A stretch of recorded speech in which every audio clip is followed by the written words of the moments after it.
The following presentation is brought to you by kmmedia.pro. Please visit kmmedia.pro for more information. Now stay right where you are as we present.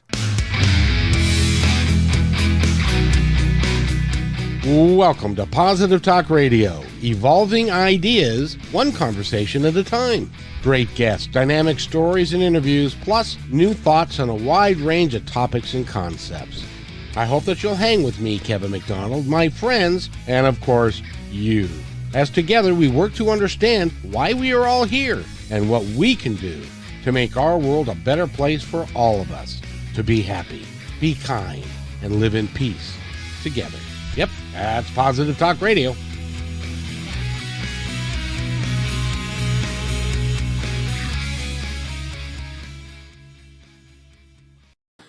And welcome everybody to another episode of Positive Talk Radio. First of all, I got to ask you, because technology being what it is, and me being a neophyte at some of this stuff, did that opening play okay? Sure did on my end. Okay, it sure sucked on my end. But that's okay, as long as the audience gets it, then it works out. That's perfect. One of my favorite people on the entire planet is with me again today. I just love her to death. Her name is Anne Scottlin. She's a actress, or an actress or an actor. What should because sometimes they like to be called an actor, and even if they're a female, it's an actress. Which would you prefer?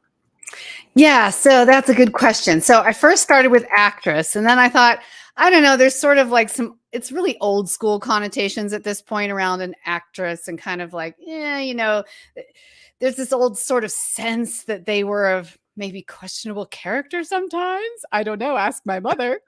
So then I decided to go by actor. I said, let's just go with the generic. And then I was informed by pretty much all the women in Hollywood that no, it has to be actress. We're proud of being an actress. So actress it is.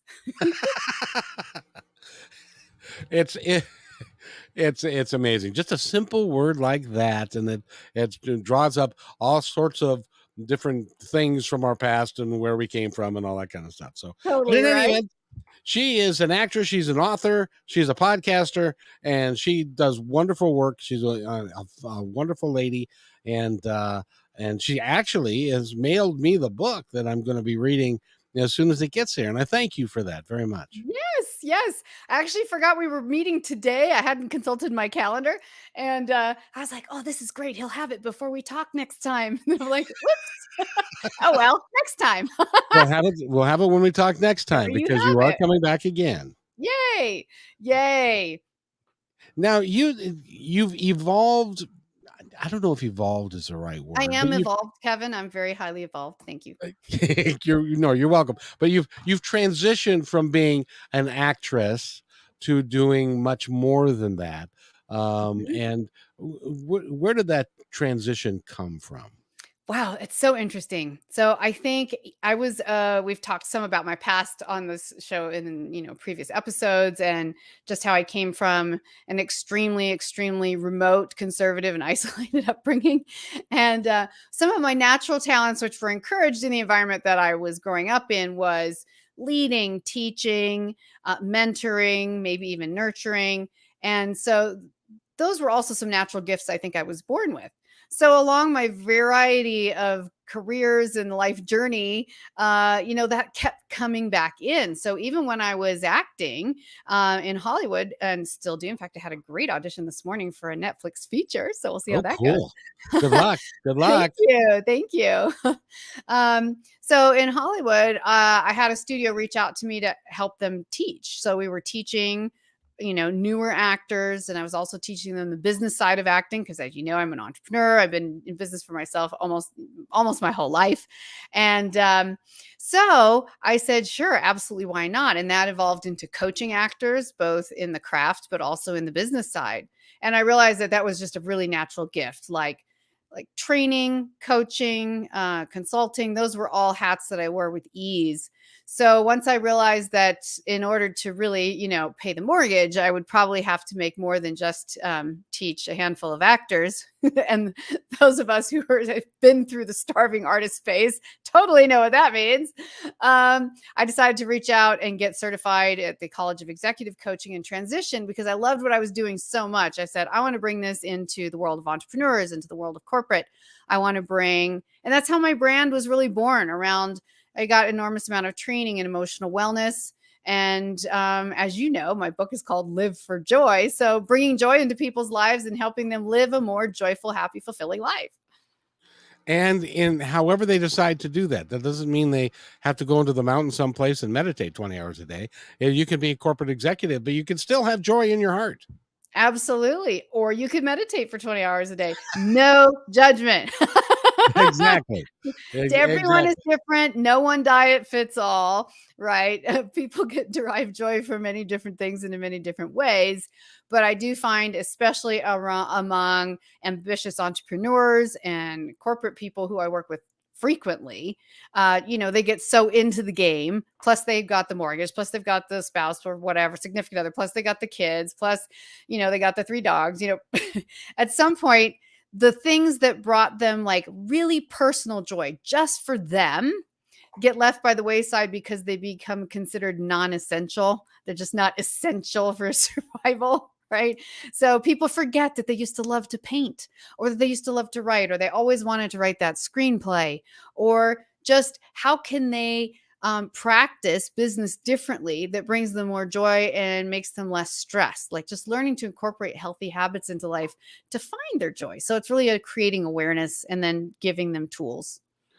Are you helping some executives, or let me put it another way, are some executives coming to you and saying, our current model of doing business ain't working. We're not, our turnover's too high. Our productivity is not right. Mm-hmm. Our people don't seem to be happy.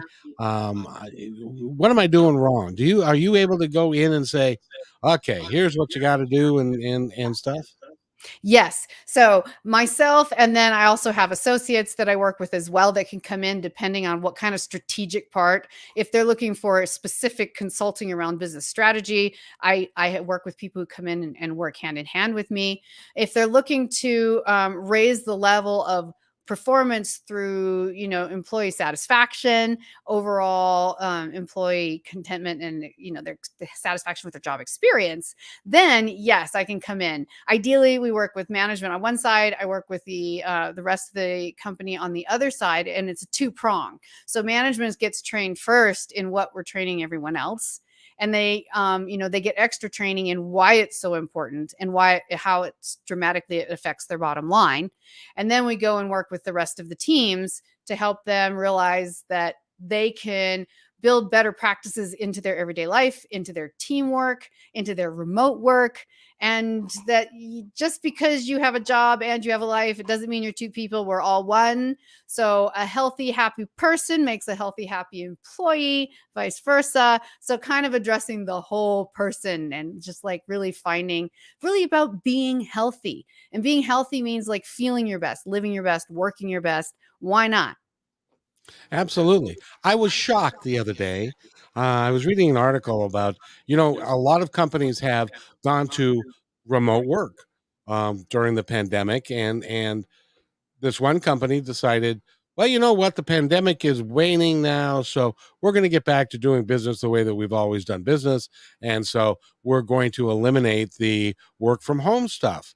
And they started noticing that their turnover went up and their job satisfaction went down, and they were so disengaged that they didn't catch why those things were happening, because there were other employers offering this in the same line of work, offering about the same amount of pay. They were saying, you want to work from home, come on, you can work from home, we don't care. And why do some employers get so discombobulated that they can't figure it out? So you're basically saying, so for some companies, remote work was working effectively for the team and the employees, and for other companies, it was people were leaving when they started working remotely. No, it was the other way around. Okay, thank you for stating that. people people liked working from home Yes. because gas is $6 a gallon. I don't know if you Right. noticed. Yeah. and all for a myriad of reasons. And they were saying, no, we like to have you come in so that we can keep an eye on you. But And then they were walking away. Yes. Okay. yes, So that's the trend that I'm most familiar with as well. Although I have seen it in reverse. I was just talking to one of my private coaching clients the other day, and he was saying that he may or may not stay with his company because they want people to primarily work remotely. And he really thrived on his office culture. He has a stay-at-home wife with 3 kids, and working from home has been really challenging. And he's like, "I miss the holiday parties. I miss the events." He's not like some party guy. He's like, "This was part of what made my life feel happy and rounded, was having, 2 sides of my life to, like I could go just be with all the adults, and I could come home and be with the family and love both, but to be with the family 24/7, I'm starting to feel like climbing the walls a bit here." And what am I going to do now? Go spend money to rent my own office space while I'm working for a mainstream corporation? Like, this just makes no sense whatsoever. He's like, I may even shop around because I don't know. This is just not really fitting for me. And I thought that was fascinating because that was the opposite. yeah. Well, if you got a wife and 3 kids at home, and they're playing around, and you're sequestered in your little office someplace, and they got to be quiet. I can see how it could get draining and could get tiring. So, but Yeah. there's got to be balance, don't you think? Yes. No, I think so. I think that the companies that are most likely going to come out of this whole test period with the most sustainable results, from what I'm seeing so far, is the companies who create balance and employee options, right? So maybe some people just love working alone, they love being alone, they want to be home all the time. Okay, so maybe then they're required to come to certain events, or monthly or quarterly retreats or events with the company. They have to be involved at some point in human form with other people, because that's really important for morale. And that thing we lost in COVID, like how much we realized we missed eating meals with people, like going to lunch, going to dinner, whatever it is, just like, so those elements of sort of like the old break bread, right? There's this camaraderie as old as time around things like that, about being in the same human space. But then there's another piece, which is some people love to be in the office, like this guy I was talking to. So I think giving employees some options, or if you're going to make them come in for one whole day of in-person meetings, then pick a day, keep it the same day, have them coming into office 1 or 2 days a week and be able to work from home, finding a balance. There's one last piece to this, is what COVID has also done is, if we weren't already, it's made us so much more of a global culture than we were before, including in the corporate space. So now employees are literally scattered all over the world. My husband used to work for a French company. He's American. He's Silicon Valley based. Now he works for a German company. They go on their corporate retreats in what we would say Vegas. For them was Croatia last year, which was very fun, by the way. And, so so there's people, and then his corporate retreat this year was in the Poconos, go figure, Berlin-based company, and they were all so excited to go to the Poconos. And it was just like, so there's this whole global environment where these people are working all over the world now, in many cases. I mean, this is a tech company, so it makes a little more sense, but it really is about finding what works for your company and your employees, and making that happen. What does your own company culture need? How do you create a company culture? Is that something that is just done just just arbitrarily, or is it, at least I would think that a lot of thought needs to be taken into how you're going to create the company culture, and what ideals you're going to have, and all of that. Is it that specific, or does a lot of it just kind of show up as this is our company culture? Of course, yes. And it so just depends. Once again, I lived in Silicon Valley for quite a while with my husband, and I saw many startup companies. They're literally just working 80 hours a week. They're not like sitting down with draft board, like trying to figure out what the company culture is supposed to be. They're eating pizza together at 2 a.m. They have a company culture. Like there's a deep camaraderie in a small startup, where there was like an initial company culture, right? And usually that was less planned. Then you get a medium-sized startup, 200, 300 employees. things really start changing. Things become a lot more systematic. Everything's more about reports now, and sales forecasting. Things get a lot more formal. Still some resonance, some residue of that early relationship. But if it gets much bigger, now we have to say, now we're a global company. Now we have people working in 17 countries. Now we have, what is our company culture now? Or maybe it is all in one city. What is our company culture now? The people that have come in have created a very different dynamic just from being there and who they are than those first 12 people, right? So after the first 12 disciples, then you go to the next batch. No. So it's like, okay, we got to reevaluate a little bit here and see what's important to people. I think consulting your people is the number one question for starters.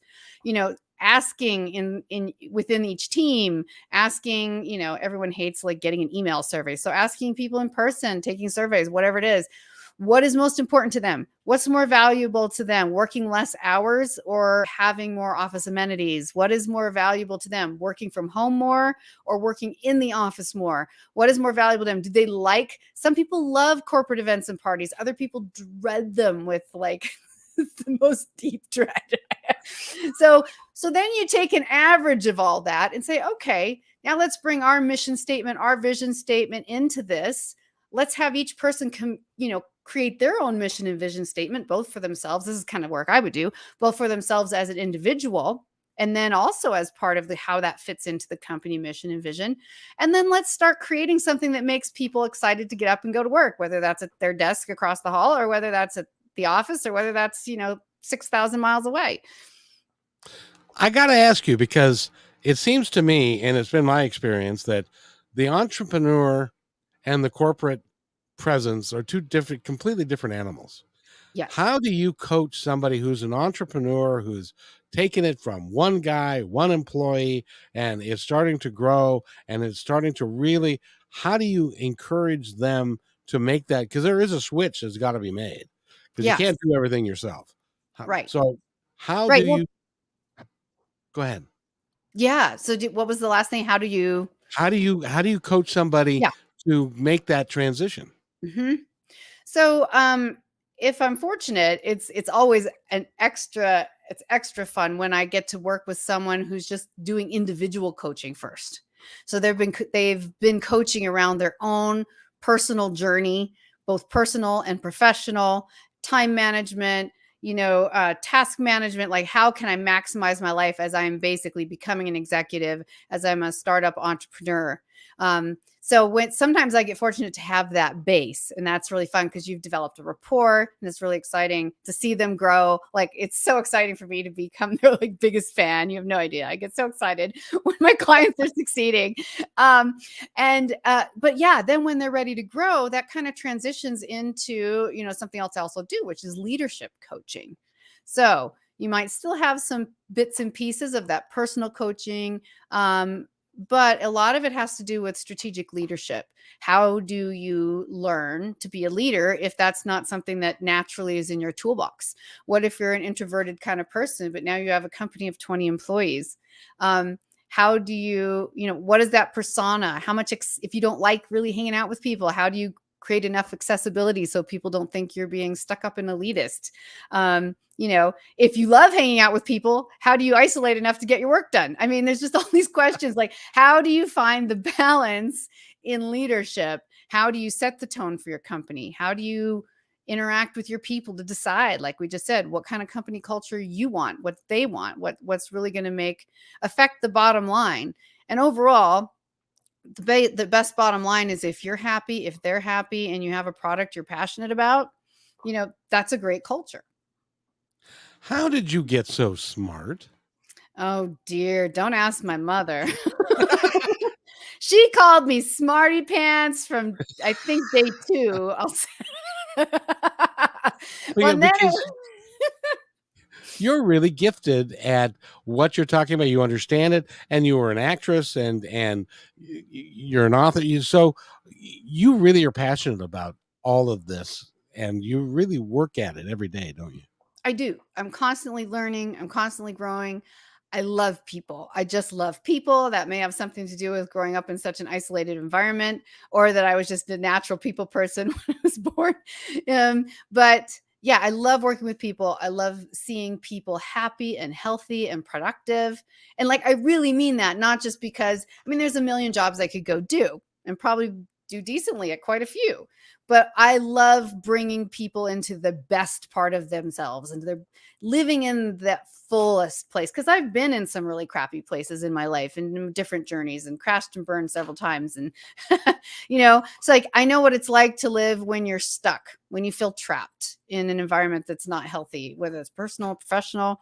I know what it's like to, have resources and then have no resources, and then have, how do you build resources again? How do you, living a quality of life starts in your mind and heart, trusting your inner wisdom and your gut, and not letting your circumstances dictate your happiness. And people always like, that's right about where I get the eye roll right there. Don't let your circumstances dictate your happiness. Yeah, exactly. But hey, because guess what? I've worked with a lot of people and I know a lot of people. And if everyone who I knew who is a happy person let their circumstances dictate their happiness, they would not be very happy. Well, No one has a perfect life. Well, and I'll tell you, you were in one of the toughest professions that there is imaginable, because every time, like you said, you just had an audition, and every time you have an audition, chances are, most of the time, it's going to be no. Right. And it's going to be, you're the wrong body type, you're the wrong face, you're too young, you're too old, you're too this, you're too that, you're whatever it is. I look like the producer's ex-wife, Exactly. And so a lot of these decisions are made, and you're not getting a paycheck because and so now you have to go be a waitress, or you've got to go do something. I imagine you spent your fair share of waiting tables. Oh yeah, no, absolutely. Food service is such an essential industry. And I am so grateful for the people who do it. And I am so grateful that I'm not doing it anymore. but this is how I actually really got, started exercising my muscles as a coach and getting trained into doing it, because I wanted to teach these passionate artists and creatives who were kind of going broke trying to pursue their dream. How could they have a healthy, balanced lifestyle and pursue their passion? Some people, they quit all their jobs, move to LA with $10,000 in the bank, and think, oh, I'm good to go. And that'll last about 3 months, maybe, if you're lucky. So it's like, no, how do I teach them to find balance? How can we get them a remote job where they can work nights and still be free in daytimes to audition? Or how can they balance their life out with maybe they do like working in food service and that's something that's great for them. How can they have multiple pots on the stove, as I like to use, a very old reference from my grandmother, but still, multiple pots on the stove, right? If you keep several things simmering, then when one thing really takes off, you can decide when you want to turn the others off. If your creative career, I used to tell them, once your creative or acting or writing career, whatever that was, once that takes off and is making more money than your day job, than your, quote unquote, in the creative world, survival job, awesome. Then you can quit the survival job. But until then, let's keep all these pots simmering, because there's nothing more miserable and unhappy than an unhappy creative that's absolutely broke. It's like, it will really it'll sap your creativity. And pretty soon you'll just be miserable. And one day you'll wake up and say, I am so blankety, blankety, blankety miserable. What am I doing? So you don't want to lose your passion, your drive. Find balance. And that applies to everyone. And like I said, for the corporate people and the entrepreneurs, it's usually bringing creative pieces back into their life. If you had to describe one talent that an actor must have to be successful, what would it be? Woo! Someone just asked me this recently, actually, in an interview for a magazine article. And I would say learning to hand rejection like a champ. I agree completely. The interesting thing, I'm not sure if I was talking to you about it or not, but you know who John Edward is? Yes. Remind Psychic. me again that I'm thinking of the right one. He's a psychic medium. Oh, yes, And that one. he did Crossing Over, and he did a bunch of Yes. several I love great that show. shows, Mhm. and I just love him to death. And I interviewed him one time, and he has a daughter who was, I think, 7 or 8 at the time, who was an actress, Oh, and she'd yeah. been in several things. And so I asked him, because I heard that he had a unique way of dealing with the auditions, Mhm. and he said they're not allowed to call them auditions; they call them interviews. And so we're going to interview for this thing, for this part, and it's not an audition, because an audition is like, you're not right for it, it becomes very personal. a Mhm. a interview is just, I'm interviewing for the job, and if it's Mhm. not the right fit for me, that's not that I'm a bad person, or I'm Mhm. stupid, or I'm short, or I'm ugly, or whatever. It's just that just not the right fit. So that was his way of saying to her that you're not who you are auditioning as. You Mhm. are much more than that. So, and that's, I I like think, that. and you get, what is it? And I'm sure you've been through more auditions than you care to remember, but what percentage of getting the part did you get when you were auditioning? Was it 10%, 5%? What was it? Oh gosh, it depends on what. It depends on it's really hard to nail down. If it's commercials, it could be maybe 5 or 10%. But then I've also heard people have been working in Hollywood for a lifetime in commercials who the ratios are about 1 in 50 auditions. But then they get paid really well for that one that they get. So then there's like, okay, then are you doing TV? Are you doing film? Are you only doing mainstream TV and film? Are you doing like there's a whole new genre now. It used to be like independent film was like this, like, oh, super low budget, whatever. Well, now Yeah. independent film is like this whole massive industry. And like I said, this morning I was auditioning for Netflix. It's like, you know, it's like, where do you draw the line between independent and not independent anymore? I don't even know. That's not my area of expertise. I just do the work. But there's so many different genres in it. Also, the market is literally more flooded than ever before in history. So it's the most oversupplied market in the world, to my knowledge. You mean as Um, far as talent? Talent, to oversupplied talent. I think that less than 10% of SAG members, so that's, first of all, being a SAG member is a small percentage of actors everywhere. It's expensive to be a member of the Screen Actors Guild, but especially in LA, it's considered fairly essential. And I think less than 10%, it might even be dramatically less than 10%, but I'm not going to quote that on the air, are considered working actors that had employment that year. I think it was under 5%. I So heard when I was contemplating being a thespian, and going, woo! and I did it in college, and I had several leads in plays and that sort of thing, and stuff. And I was talking with the director, and he said at that time there were like 35,000 people that were in SAG, the Screen Actors Guild, and he said 5% of them, or 1,500 to 1,800 actors, could actually be making a living and be called a working actor. The rest of them were just bit parts, and but the marketplace has exploded with so many shows out there Yes, now. Um, yes. has that made it easier, or has that just opened the floodgates of more people wanting to do it? I think it's opened the floodgates. It kind of depends. I think now, I was just looking it up. The SAG currently has 160,000 members. Holy mackerel! And I would say the ratios are the same or worse, if you want to say it that way. But yeah, sorry, repeat your question. I got myself distracted. Question? Did I ask a question? No, Oh, you asked the question.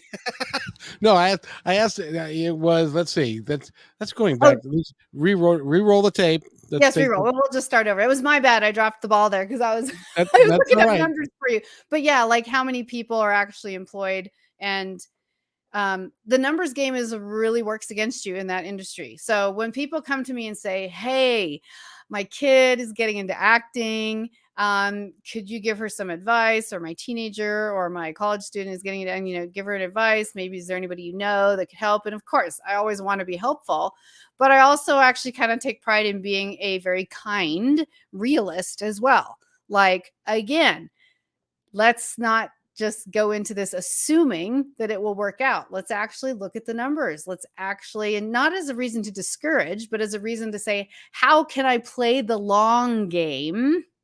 How many pots do I need to have on the stove? Where am I going to live? Where's my income coming from? Like, how do you do all that? And even if you have a child, I think it's important. Like, he calls them interviews, not auditions. That's fine. That's great. And if that works well for them, but how do you kind of set them up to realize it's not just a personal rejection? Because even as an adult, as I said, like, this is the biggest part. You said, what is that, an actor really need the most to survive is, the ability to handle rejection, because the numbers are just almost impossible. You really need to know someone or be related to a famous actor to kind of have your shoe in anymore. And the interesting thing about that is, for those of you who don't know how it works, it's a catch-22 thing. Now, correct me if I'm wrong, but this is how it used to be, is in order to become a member of the Screen Actors Guild, you have to have a speaking part in a movie, play, or commercial.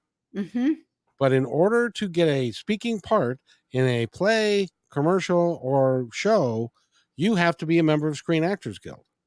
So it's not like you can go and pay your $1,000 or whatever the dues is and become one. You have to have a speaking part in a movie, play, or commercial before you can even apply. Is that still the case? Yes.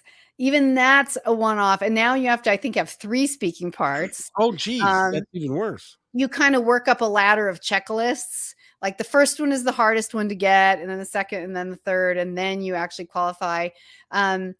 So yes, and you should have an agent in order to get those parts. But in order to get an agent, they want you to have experience and be a SAG member, and it's this crazy juggling thing. So it's an amazing, incredible creative industry.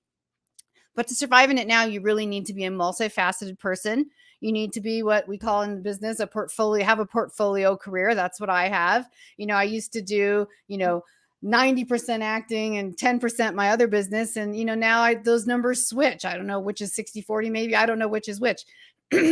But you have to kind of become a multifaceted person. Maybe you learn to direct. Maybe you learn to be an on-air personality. Maybe you learn to do voiceover. Maybe you learn to teach, to coach. Maybe you just do something else completely entirely for the rest of your life. You want to be like a top-level yoga teacher. And you also happen to be an actor who can audition when they need to, like, you have to kind of sit around and plan it. I think that kind of acting, for specifically in this conversation, is an amazing part of a person's life, should you care to pursue it. But you have to make it a part, like less than 10% of your emotional well-being tied to that, in order to be a happy and productive person. And if you hit the jackpot, just like the lotto, amazing for you. But at the same time, don't go around expecting it. Just enjoy the journey. Enjoy the incredible classes you get to take. Enjoy the incredible, mind-blowingly creative, artistic people you get to talk with and meet every day. And sitting in Starbucks, hearing people pitching their screenplays to studios over coffee. And go for the experience, but don't make it like, I'm a failure if I don't get in. How important is having really good improvisational skills? Very important. I mean, that's considered, pretty much a fundamental. In fact, a lot of reputable agents and managers don't even take actors unless they've had improv training. If you've had improv training, you can probably audition quite easily for most commercial auditions. You might not be fully prepared for, the whole dramatic TV and film and the very specific formulas used in like half-hour comedy, for example. But it's literally a fundamental. Improv is a fundamental. Basically, it just means operating outside your comfort zone naturally. That's Yes. the whole point. And we know it. If you're consumer only, people tend to know it as a form of entertainment. But what it really, and it does, it has formulas, and I've studied at some of the best schools. But what it really is about as a tool of the trade, is learning to just be spontaneous, naturally, whatever the circumstances are given. And sometimes those circumstances can be quite unique and can be out of your comfort zone. Very much so. Very much so. Which also happens on set all the time. Which when I was in high school and we were doing in the improvisational class, and I had a good friend and they just took a chair and they put the chair in the middle of the room, and then you were going to sit on the chair, and that was it. And then you would pick somebody, and or somebody would they did a rotation, and somebody would interact with that person in the chair and come up with what the scenario is, and they would go from there, right? Yep, And so exactly. the person was this friend of mine who was sitting on the chair, and so it was my turn. And so I went and knocked on an imaginary door and said, "Don, hurry up, get out of the bathroom, I gotta go." And so he then had to play the part of taking a poop on the bathroom, on the Yep. toilet. Yep. So No, and that's he perfect. It's a lot of fun doing that to your fellow teammates when you're it is. you spring it on them. And he was not prepared for that, but it No. was fun. And Yeah. but in any event, that's what. And I encourage you, if you have never done acting, and acting has helped me in so many ways in my life, is that just being poised to be Mhm. able to know that you can respond to a situation. It helps in sales, it helps in Mhm. management, it helps in speaking, it helps in doing what I'm doing now. It helps in so many ways. Absolutely. And Absolutely. that's why you can do what you do, and get people actually excited about what you do. It's really cool. Yeah. Well, and it's, it really helps when you take the tools of communication that you learn in acting and authenticity, and then bring your own natural, like, joy de vivre to it.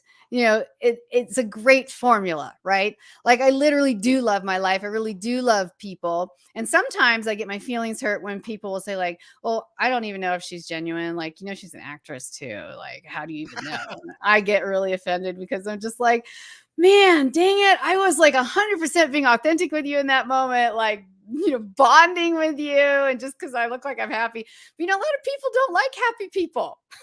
Why is that? You need to explain that to me. Because it just shows them where they're not happy. And it also makes them realize that they might be partly responsible for their own unhappiness, and just blaming others isn't really a solution to find true joy. But Yes, indeed. Finding true joy is a lifelong pursuit for some of us. And, yeah, and some think that my show's called Positive Talk Radio, and some people go, "Oh, come on, positive talk. You can't do that all the time, and you can't." But I believe you can. you can. Even in negative situations, I think you can. Yes. No, because we have to. Because if we know that we are going to be fed a diet, like, I barely even watch the news, and I'm still very well informed because it just leaks in no matter how hard you try. You can't even open your phone without something popping up, or you can't even talk to your mother without hearing something about the news, or, like, you cannot hide anymore. You literally Nope. cannot, unless you're going to go to a monastery in Tibet with no electronics at all. You're going to get it, right? But we're so inundated with all of the negatives. Because why? Because we're sensory beings, and the advertisers know this.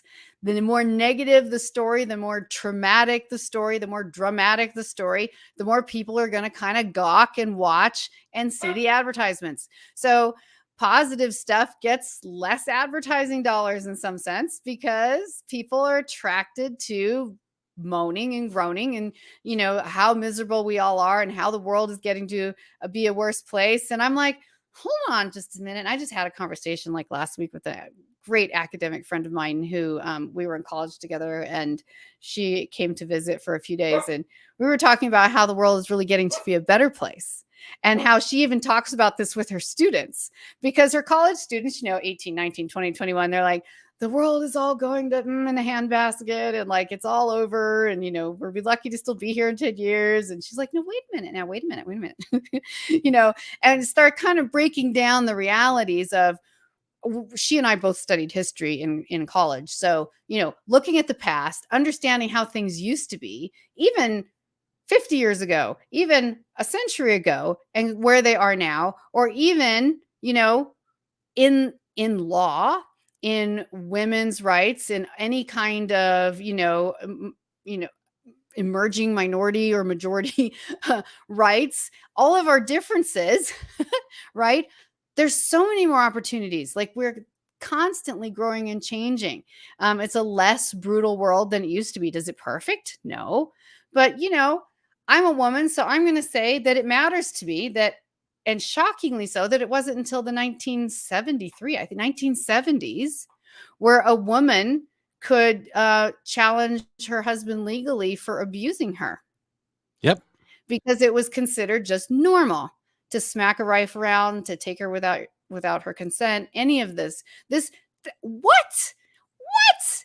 So like the younger generation, they're like, no. We're like, yes, you don't even understand. Like, we are progressively getting to a better place. Technology has opened the sharing of information, which can be really negative and has created a lot of depression and anxiety, but also gives us the opportunity to realize that when we, instead of just falling into that trap, when we unify, when we bring together our passion and our talents for improving our world, we have so much more power to do it than ever before. It's actually a really hopeful time to be alive, but it's just, I guess, a matter of perspective. Well, no, it really is. It's because as a student of history myself, if you look at what's going on with between Russia and Ukraine, and you go back to 1943, that was happening all over the world, and it was, I believe it's like 60 million people died during the Second World War, and it was, our world was shaking apart at that time. We recovered from it. We're going to recover from this as well, and Yeah. we're going to continue to move forward. Which is why hopefully we can figure out, and explain to me. You're a student of humanity. Why is it that we wait till we're absolutely on the brink before we go fix stuff? What is it my grandmother used to say? An ounce of prevention is worth a pound of cure. Exactly. So, we now know that everybody knows now, because it's, as you and I are talking, it's going to be in the 90s here for the next week and a In half. Seattle, you guys. In Seattle, yeah. And which, by the way, because of who we are, nobody has air conditioning up here Nope. because we don't need it. But now we've Nope. got 10 days in the 90s. There are some people Mhm. that so drink lots of water, go, Yeah, right. don't, take care of yourselves. But Take a trip up into Mount Rainier National Park, get up in that alpine air, cool down a little bit. exactly. But we always wait to fix it until it's near the end, and stuff. So I wish we would stop doing that. But I guess that's the Well, human way. we need to train new leaders with new Hmm? mindsets. And We need to get new younger leaders of this generation would be good. that's what I'm talking about, because otherwise I'll just have to zip it. But otherwise, yes, younger leaders of our generation. Yes. No, but for real, like, this is where it's at. Education of our young people who are really suffering a lot. We've talked about this on other shows. They have anxiety and depression because of this information overload of negativity, because of this belief that you were meant to be someone extraordinary. And if you haven't read the book, and I'm going to get the title exactly right because you're going to recognize it. Yes, if you haven't read the book, The Subtle Art of Not Giving an F, look it up. It is a huge bestseller, including in the younger generation. And I have learned so much from that book, because guess what? It is mathematically impossible for every child born to become exceptional. That's the definition in itself, makes that impossible. What about just being good at something you love to do and being proud of having a happy life, free to do the things you choose and be with the people you love. You don't have to be the celebrity. So for those, I just had someone came into my office today and she said, oh my goodness, my son, and I apologize for my schnauzer. Gracie, come here. She said, Oh, Gracie wants to say hi. He does. This lady said my son, who's I think he's in his late 20s. She's like, he's lost 3 of his friends in the last 6 months who chose to not be in this world anymore, and he's really having a hard time dealing with that. And there's this pressure that we all have to be exceptional, and it's really become destructive. And even though our parents have had the best intentions of giving us every opportunity, also, you know what? To be a realist, which I am, surprisingly, for liking to be joyful, to be an optimistic realist, I like to say. Sure. What about teaching kids like how amazing it is to just love your life? You don't have to be the president. You don't have to be a movie star. You don't, because everyone feels like they're failing, and they're so depressed and they're so anxious that life isn't always worth being around for. And that's not the life we want to create. These people, the younger generation, they have such a passion for the world. They're, of course they have ambitions, but they're less driven by the ambitions of money than, say, my generation was, which is all about who's got the job that was paying more and what kind of car were they driving and who were they dating. And of course that still exists, but there's a much greater awareness in this improving world of ours and the younger generation about the rest of the world, understanding other cultures, understanding what needs to be done, whether it's for the environment, whether it's for education, whether it's for women's rights in developing countries, whether it's, there's so much. And they're like, I want to be a part of that.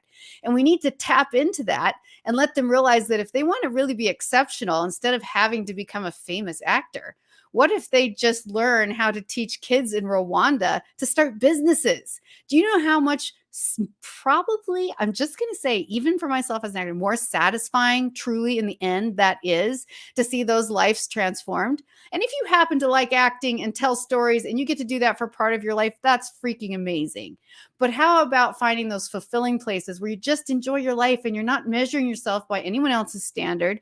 No FOMO, no comparing, just loving what you do and loving your life. And now that is, I think, something that parents can teach their kids, learn by example. We have a whole new generation of leaders that care about the world and the environment we live in and the people in it.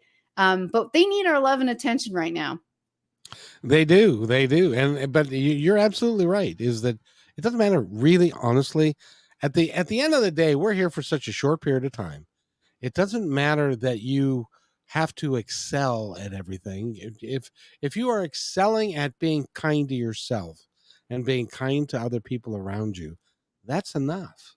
Yes. You don't have to be, and plus the fact that you know a lot more stars than I do, but I'm willing to bet that some of them are very unhappy people.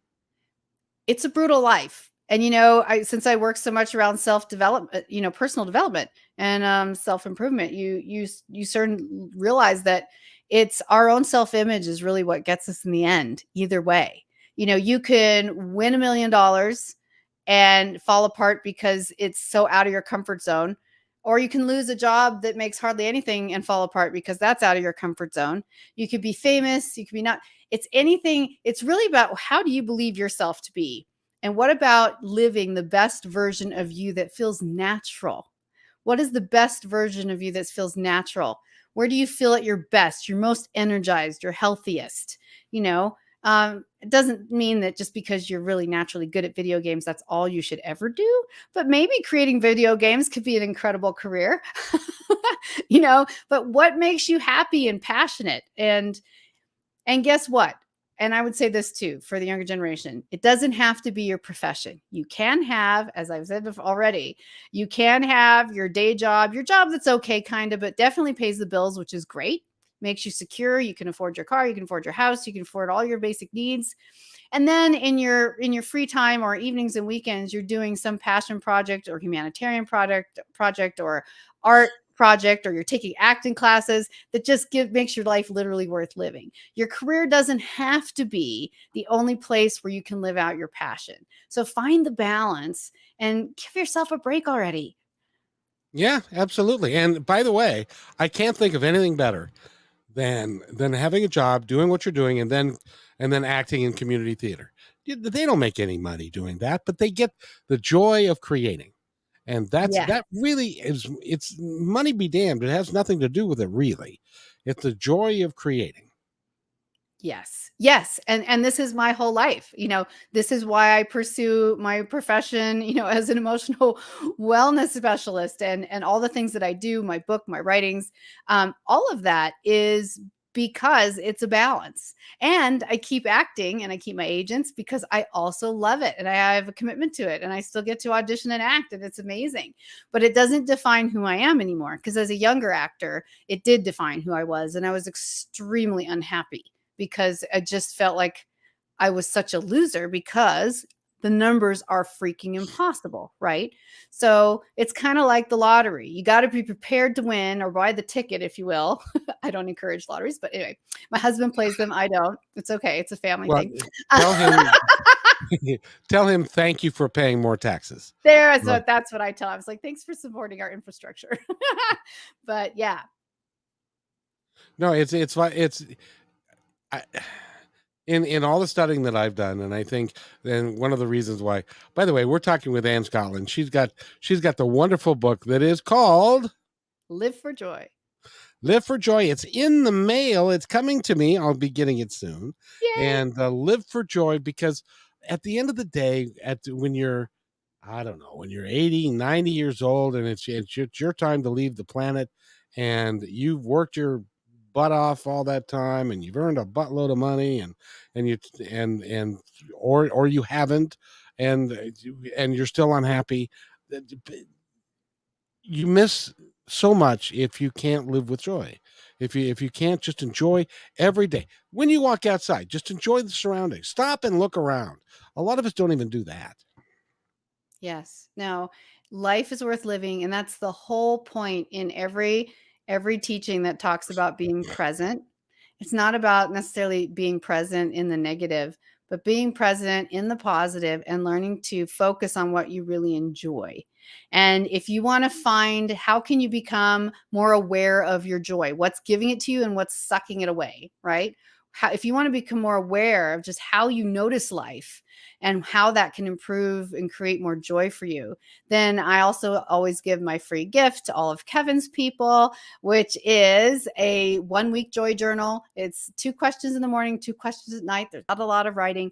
It's just creating awareness. It's full color. And I'm going to give you the URL. It's a hidden page on my website.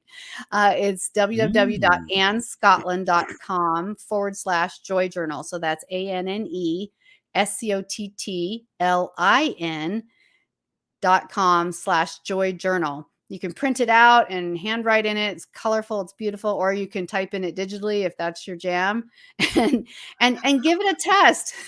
See what is really bringing you joy and what's taking it away. You might be really surprised, actually. And in just 1 week, it can start to change your life by just changing your awareness. And you'll end up being more joyful. And you'll end up being more joyful. Because you're going to have more fun with it. And I really appreciate you. And you've been on the show before. You're going to come on the show again, because we have a good time every time that we yes, chat. we do. And you are so delightful. You were always a pleasure. So, but I do have to ask you, getting back to the acting thing a little bit. Yes. Which I think is a crime. But why are actors, as in men, and actresses or actors as in women, why are they treated differently in Hollywood? It's the game as old as time. In this country, it's the value that we still discriminate. We still discriminate around value between sexes, and including, a wide range of other sexual preferences. There is a stereotype that we've allowed to continue for far too long. We almost passed the vote in the 70s for equal pay in this country. We did. Realize that was 50 years ago, you guys. Yep. And in the progressive countries, the more progressive, I'm going to call them more progressive countries in Europe and in Scandinavia, that is not a thing. They think it's crazy that Americans still have this. So it's a universal issue, and we can all help by just recognizing the value of human life, the value of all human beings being equally intelligent and differently gifted. Well said. Very well said. And Thank you. since we're coming to our time together, I'm going to honor our time so that, because I know you got an abundance of things that you could be doing other than talking to me. But I want to give you a moment to tell our audience, the ones that are listening now and the ones that will be listening in the future, anything that you would like them to know. By the way, this is Anne Scottlin. Go to annescottlin.com. I'll get that out of the way for you. Thank you. Yes. And that's Anne with an E and Scottlin, Lin. Yes. One thing I could tell you, is every day, wake up with something that you're grateful for, even if it's just that you have a fan in your room this week. Wake up and think of something you're grateful for. Try to notice the positives instead of the negatives, the breeze instead of the heat. Give yourself a chance. It's just programming. It's just programming. We have joy easily accessible to us. And I also coach individuals and groups. Reach out. You can email me. I'm going to give you my personal email address, contact@annescottlin.com. I would love to hear from you in just any ways I can help collaborate with you to bring you more joy in your life. And thank you so much, Kevin McDonald. Since you are a coach and you are a master coach, can I run something by you real quick? Oh, yes, please. I'm coming up with something that I'm calling, and it's based upon a idea that Pete Carroll uses, who's the coach of the Seahawks. And one of the things that he determines who he's going to draft or not is somebody who has what he terms as grit. And so I've come up with a term and an acronym for grit, and I call it authentic grit. Can I tell you what it means to me? Yes, please. Authentic grit. Oh, bring puppy back. There we go. I'm here. Sorry, technical issue. That's quite Noise all right. control. That's why these shows are live, because they're real. Right. They're real. Exactly. Yes. So I want to know about grit. So authentic grit is this. G stands for gratitude, always developing personally, professionally, and spiritually.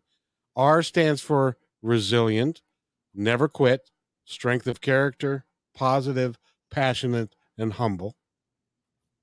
Indomitable spirit, hardiness, excellence of purpose, powerful, kind, and honest. And tough, mentally determined, hardworking, courageous, and creative. What do you think about that? Oh, I love it. You don't understand. You're talking to like the queen of acronyms.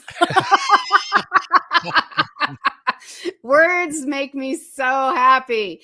And acronyms are even better than words because it's just a word of words. So that's amazing. Gratitude, resilient, indomitable spirit, and tough. And I can't remember all of the other words you said, but those were the acronym for grit, right?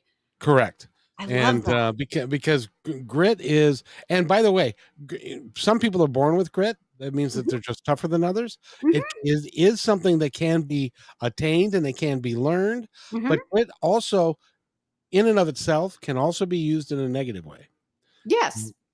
And so that's why authentic grit is more of a positive, because you are making the intention. And I suppose I could also, instead of indomitable spirit, I could use intention. Ooh, I like intention because, the kind of indomitable is similar to tough in a way. I like intention. I talk a lot about intention. I say, I coach people intentionally. I want, living life strategically. I think intention is really a great tool to think about. That's why I'm talking to my coach, Anne, right here, because she just made me change that, and so I'm going to do that, because intentionality is really, being grateful for who you are and what gifts you've got, but being intentional in purpose of everything that you do is what really can set you apart even if you're not going to ever be a millionaire, and most Yeah. people are not going to be, but Hmm. if you can at the end of the day say, I was grateful, I was intentional, and I loved my life, and I was resilient. I bet Hmm. every time I had a problem, I bounced back from it, and I'm tough. Yeah. And at the end of your life, you can't ask for more than that. No, because you can be satisfied with what you have worked to achieve, and grit is important, meaning we all have to have a backbone at some point. We all have to, like you say, learn to be resilient. Resilience is a learned thing. I can see from experience. Sometimes we have to be tough. Um, Being grateful is huge, and I love that it's number one, of course, because it has Yes. to be. Because having grit is sort of a piece of life, but it doesn't mean that life has to be miserably hard. Grit is a piece. It is one of the best tools in the toolbox of life to enable you to live a happy and healthy and successful life. But just because you don't have to use that tool all the time. And the more you focus on the joy and the positives, then you have plenty of reserves of grit whenever you need it, but you don't use it up on like getting mad at that driver in front of you. What are you talking about? I don't know what you're talking about. I don't ever do that. But I Yeah, try. I and I try. I really, really try. Hey, you need to move to LA if you think you have problems. Well, I'll give you an example. This just happened the day before yesterday. I was in a parking lot, and a car pulled out of the spot. It's a prime spot. It was right on the front row, right next to where the buildings were. And they pulled out, and I was sitting there, and I was waiting for them to leave so that I could pull in. And then there was a car on the other side that was waiting and it turned out to be a woman of all things. Now, if it was a hairy guy, I might have just taken the spot and said, "Sorry, sucker," but I gave her the spot, and then I swore. So so I was like, "God damn it!" and went on and stuff. So while I did the right thing, but I didn't do it intentionally the right thing. Does that make sense? Yes, yes, yes. And I think the right thing is also right. It's different for everybody every day. Yes. Sometimes I'm just use the word blessing for lack of a better word. We get a bonus, we get a blessing out of doing a kindness. And sometimes we have to be assertive for ourselves, like this is the most important job interview of my life, and I'm going to take the spot. Exactly. Should you do it if you just need groceries? Probably not. So, what's right in the moment is always changing. And that's like, I think that gives us a comfort zone too, to like give ourselves more permission. And again, with the grit, use the grit. You have to have it to survive, but it's a tool. You don't have to like be clawing your way through life. I think that's what I used to feel like. It was like you had to have grit and you had to be tough. And I was like, that sounds freaking exhausting. And then I realized, oh, you don't have to do it all the time. Yes, indeed. And no, it is. So, Anne Scottlin, thank you so much for being here. I just enjoy our time together. You are Oh, just such an amazing human being. thank you, Kevin. You as well. It's always such a pleasure. Grace says thank you too. She's falling asleep on my lap now that I'm in the office alone today, so I have to babysit her myself. Say And goodbye, Grace. well, and she's not barking anymore either. So No, she was she's not. She's getting cuddles, so she's happy finally. that was all she wanted. That's And all. Gotta love the animals. sometimes in life, all we want is a little cuddle. A little cuddle, a little hug, a little share the love. And when you share the love, when you receive it, it takes a little less grit to live. Well said. Couldn't say that better myself. Thank you so much for being here. Go to annescottlin.com. Get the book and hire her as a coach. It'd be well worth it. I'm telling you. Indeed. Stay right there. I'll be right back. Hey, thanks for enjoying this episode all the way to the end. Please give us a like and subscribe to this channel. This has been a production of positivetalkradio.net. Please visit our website, oddly named positivetalkradio.net, for more details about us and our mission, which is to provide great positive programming designed to inspire us all. I'm Kevin McDonald, and I'm proud of these shows, and I truly hope that you'll like them and share them with friends and family. So on behalf of our entire team, remember, be kind to one another because each other's all we got.